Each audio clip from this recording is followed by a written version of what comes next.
সবাইকে নমস্কার। আমি এখন সাজেশান নিয়ে আলোচনা করব। তার আগে তোমাদের একটা কথা বলে রাখি যে এই সাজেশানের উত্তর পেতে চাইলে তোমরা আমার সঙ্গে আলাদা করে যোগাযোগ করতে পারো, আমি উত্তরও দিতে পারি।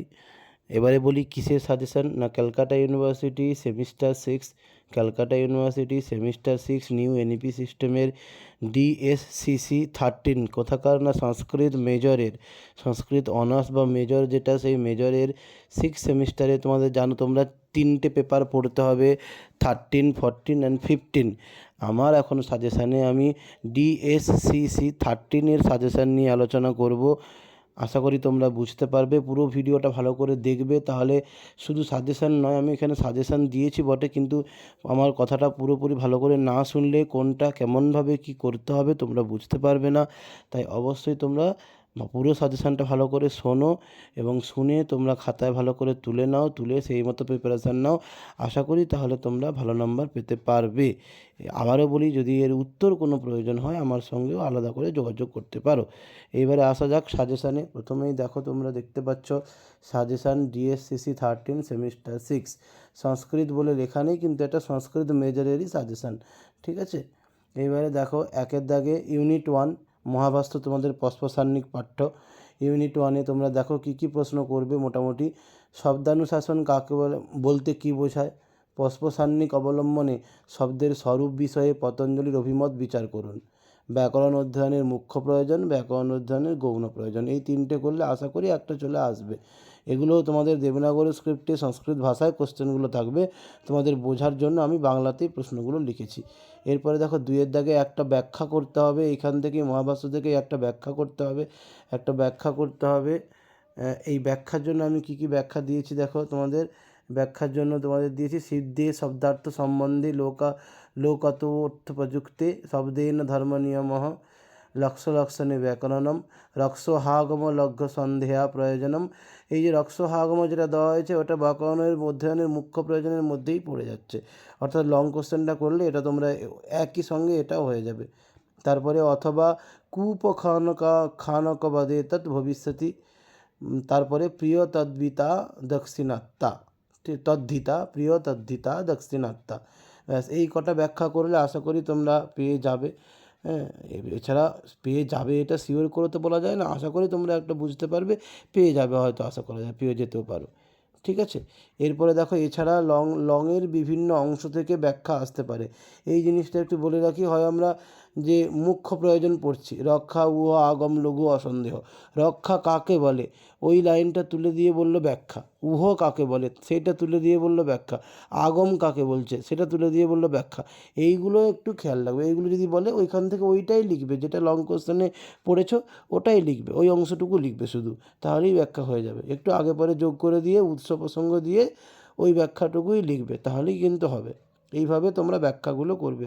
এরপরে দেখো, 3-এর দাগে 4টি ছোট প্রশ্নের উত্তর দিতে হবে, শর্ট কোশ্চেন করতে হবে। শর্ট কোশ্চেনের তো কোনো সাজেশান হয় না, শর্ট কোশ্চেনের জন্য তোমাকে টেক্সটটা ভালো করে পড়তে হবে। দিয়ে তাও কিছু কিছু তোমরা এরকম কীরকম টাইপের শর্ট প্রশ্ন করবে, ওই জন্য আমি 2-1টা তুলে দিলাম। ব্যাকরণ অধ্যয়নের প্রয়োজন কী কী, গৌ ইত্যত্র ক শব্দ, অথ শব্দস্য কো অর্থ, তা অপশব্দস্য একম উদাহরণম, এইরকম প্রশ্ন আসতে পারে, ঠিক আছে। আমি 2-4টা দিলাম। এবার আমার কাছে অনেক বেশ কিছু শর্ট কোশ্চেন আমার রাখা আছে, কেউ যদি আমার কাছ থেকে নিতে চাও নোট, তখন আমি তাকে দিয়ে দেবো। মোটামুটি তোমরা এইভাবে বইগুলো ফলো করবে, টেক্সটটা পড়বে, তাহলে শর্ট কোশ্চেনটাও দেখবে পেরে যাবে। এই গেল মহাভাষ্য থেকে। এরপরে দেখো ইউনিট 2 থেকে দেখো, তোমাদের সমাস প্রকরণ আছে। এখানে কি করতে হবে, এখানেও প্রথমে একটা লং কোশ্চেন আসবে। লং কোশ্চেন দেখো আমি 3টে দিয়েছি। ভট্টজি দীক্ষিতের মতানুসারে সমাসের শ্রেণীবিভাগ করো, এটা, অথবা সুপাং তিঙা নামনা, এই যে কারিকাটা আছে, এই কারিকাটার ব্যাখ্যা করতে বললেও একই প্রশ্ন, ঠিক আছে। তারপরে 2 নম্বরে right and informative note on দ্বন্দ্ব সমাস বা চার্থে দ্বন্দ্ব। এই দ্বন্দ্ব সমাসের নোটটা ভালো করে পড়ে রাখবে। হয়তো বললো চার্থে দ্বন্দ্ব, চকারের 4টা অর্থ কী কী, এবং সমাহার আর ইতরেতর দ্বন্দ্ব আর সমাহার দ্বন্দ্বের পার্থক্য বললেও এই কোশ্চেনটার মধ্যেই তোমরা পেয়ে যাবে, চার্থে দ্বন্দ্বের মধ্যেই। এরপরে দেখো 3 নম্বর প্রশ্ন, একশেষ কী, সমাস থেকে এর পার্থক্য কী আলোচনা করে। একশেষ সমাস কী বা না, সমাস বা সমাস নয়, এই যে পার্থক্যটা এটা আলোচনা করতে হবে একশেষ। এই 3টে লং কোশ্চেন ভালো করে করবে, এর মধ্যে এসে যেতে পারে। এরপরে আসে দেখো সমাস থেকে সূত্র ব্যাখ্যা। সূত্র ব্যাখ্যা তো প্রচুর আছে, তোমাদের একটা করতে হবে 6 নম্বর, তাই জন্য আমি বেশ কিছু দিয়েছি। আর সূত্র ব্যাখ্যার অবলিক দিয়ে দীক্ষিত ব্যাখ্যা, আমি বলবো দীক্ষিত ব্যাখ্যার থেকে তোমরা সূত্র ব্যাখ্যা করতে পারো। আমি বেশ কিছু সূত্র ব্যাখ্যা দিয়েছি এবং এখানে যেগুলো স্টার চিহ্ন দেওয়া আছে সেগুলো একটু ভালো করে করবে। কী কী দিয়েছি? সহসুপা এক বিভক্তি চা পূর্বনিপাতে সুপ্রতিনা মাত্রার্থে গোস্ত্রীয় রূপসর্জনস্য সংখ্যা বংশেন তৃতীয়া তৎকৃতার্থেন গুণবচনেন কর্তৃকরণে কৃতা বহুলম সমর্থ পদবিধি উপমানানি সামান্য বচনই উপমিতং ব্যাঘ্রাদিবি সামান্য প্রয়োগে বিশেষণম বিশেষেন বহুলম অনেক মন্য পদার্থে। এই স্টার চিহ্ন দেওয়াগুলো একটু ভালো করে পড়বে, যেমন অনেক মন্য পদার্থে বিশেষণম বিশেষেন বহুলম উপমিতং ব্যাঘ্রাদিবি সামান্য প্রয়োগে উপমানানি সামান্য বচনই কর্তৃকরণে কিতাব বহুলম সংখ্যা বংশেন, এইগুলো একটু ভালো করে পড়বে। আচ্ছা, এরপরে কি দীক্ষিত ব্যাখ্যা। যদি তোমরা কেউ দীক্ষিত ব্যাখ্যা করতেই চাও তাহলে যে সূত্রগুলো ওপরে দিয়েছি ওই সূত্রেরই দীক্ষিতগুলো করে রাখবে। একই সূত্র তোমরা রেডি রাখবে, তার দীক্ষিতগুলো ভালো করে জেনে রাখবে। হয় সূত্র ব্যাখ্যা করতে পারো, নয় দীক্ষিত ব্যাখ্যা করতে পারো। তাহলে কী হবে, যে এমন সূত্র পড়লে সেটাই হয়তো সূত্র ব্যাখ্যা পেলে না, দীক্ষিত ব্যাখ্যাতে পেয়ে গেলে, তখন দীক্ষিত ব্যাখ্যা করে দিয়ে আসবে। ঠিক আছে, কিন্তু অর দিয়ে থাকবে, হয় সূত্র ব্যাখ্যা নয় দীক্ষিত ব্যাখ্যা। এরপরে দেখো, সমাস নির্ণয় করতে হবে। সমাস নির্ণয় করতে হবে, তিনটে করতে হবে, তিন তিরিক্ষে নয়, একটার জন্য 3 নাম্বার সূত্র দিয়ে নির্ণয় করতে হবে। এগুলো তোমরা জানো, এগুলো শিখতে হবে, জানতে হবে, তবুও আমি বেশ কিছু বলে দিলাম। এইগুলোর মধ্যেও করতে পারো, যেমন অপদিশম উপকৃষ্ণম অধিগোপম প্রত্যর্থম সহরি সসখী যথাশক্তি দুর্জবনম ইতিহরি অতিহিমম অতিনিদ্রম প্রত্যক্ষম কুম্ভকার কেশাকেশি দণ্ডদণ্ডী অধিহরি, এইরকম টাইপেরই কিন্তু আসবে, তোমরা এরকম টাইপের করতে পারো। ঠিক আছে, তারপরে দেখো ইউনিট 3 থেকে কি থাকছে, দেখো ইউনিট 3 থেকে থাকবে দুটো সূত্র ব্যাখ্যা করতে হবে। ইউনিট 3 থেকে তোমাদের ভাদি প্রকরণ থাকছে, সেখান থেকে তোমাদের দুটো সূত্র ব্যাখ্যা করতে হবে 10, দুটো সূত্র ব্যাখ্যা 10। আর দুটো সূত্র ব্যাখ্যার জন্য তোমাদের কী করতে হবে দেখো, আমি উল্লেখ করে দিয়েছি এখানে। অনুদাত্ত ইঁত আত্মনেপদম বর্তমানে লট সরিতে ইঁত কর্তভিপ্রায় ক্রিয়াফলে।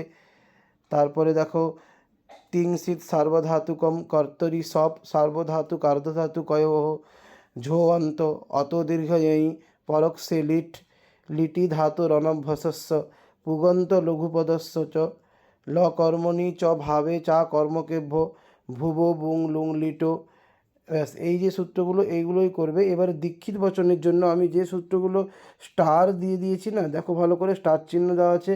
এই যে সূত্রগুলো, যেমন পুগন্ত ভুবভুং লুং লিটো, পুগন্ত লঘুপদস্য চ লকর্মণি চ ভাবে চা কর্মকেভ্য বা লিটি ধাতুর অনভ্যস্য, এই যে অত দীর্ঘজয়ী, এই সূত্র যেগুলো স্টার দেওয়া আছে, এই সূত্রের যে দীক্ষিত বচনগুলো আছে, এই দীক্ষিত বচনগুলো আলাদা করে দীক্ষিত ব্যাখ্যাতে আসতে পারে। তাই জন্য এই ওপরে এতগুলো সূত্র দেখে ঘাবড়ে যাবে না, এগুলোর মধ্যেই দীক্ষিত ব্যাখ্যা আছে, এগুলোর মধ্যেই সূত্র ব্যাখ্যা। এই সূত্র ব্যাখ্যার যে দীক্ষিত ব্যাখ্যাগুলো সেইগুলো আলাদা করে করে নেবে। ঠিক আছে, একটা সূত্র ব্যাখ্যা মুখস্থ করলে ওর মধ্যে দীক্ষিত ব্যাখ্যাও চলে আসবে। শুধু দীক্ষিত ব্যাখ্যাগুলো লেখার সময় একটু ইন্ট্রোডাকশানটা একটু অন্যরকম করে স্টার্টিং করতে হবে, দিয়ে তারপরে ওই সূত্র ব্যাখ্যাটার পুরোটা লিখলেই হয়ে যাবে। এই গেল 8 দাগের দীক্ষিত ব্যাখ্যাটাও আমি তোমাদের বলে দিলাম, বুঝতে পেরেছো নিশ্চয়ই। এরপরে 9 দাগে থাকছে পদসাধন দুটো করতে হবে, তোমাদের সিলেবাসে আছে লট আর লিট সম্ভবত। এবার লটটা পুরোটা করে যাও, ভূধাতুর ভবতি ভবত ভবন্তি ভবসি ভবত ভবত ভবামি ভবাব ভবাম। ঠিক আছে, এই লটটা পুরোটা করে যাও, করে গেলে আশা করি তোমরা ওখান থেকে পেয়ে যাবে দুটো কি একটা। এছাড়া কেউ লিডটাও করে যেতে পারো, হয় লট নয় লিড। যদি দুটো করতে হচ্ছে মানে যদি 4টা থাকে তাহলে লট থেকে দুটো, লিড থেকে দুটো, তা সেক্ষেত্রে অসুবিধা হবে না। আর যদি 3টে থাকে তখন একটু সমস্যা হবে, তাও আশা করছি লট থেকে তোমাদের দুটো পাওয়া যেতে পারে। ভালো করে ওটাই প্র্যাকটিস করে যাও, এখানে সূত্র দিয়ে দিয়ে প্র্যাকটিস করতে হবে। এর ওই রকম করে নির্দিষ্ট সাজেশন হয় না, তোমাকে সূত্র দিয়ে দিয়ে বুঝতে হবে, কারণ কোন স্টেপ বাই স্টেপ ভবতী রূপটা কীভাবে হলো সেটা সূত্র দিয়ে দিয়ে করে করে আসতে হবে। ভাষা লিখতে যাবে না তোমরা, পরপর লম্বা লম্বা করে লাইন করে করে লিখে যাবে আর ব্র্যাকেটে সূত্রগুলো দিয়ে যাবে, তাহলে তোমাদের এই স্টেপটা করতে সুবিধে হবে, পদসাধনটা।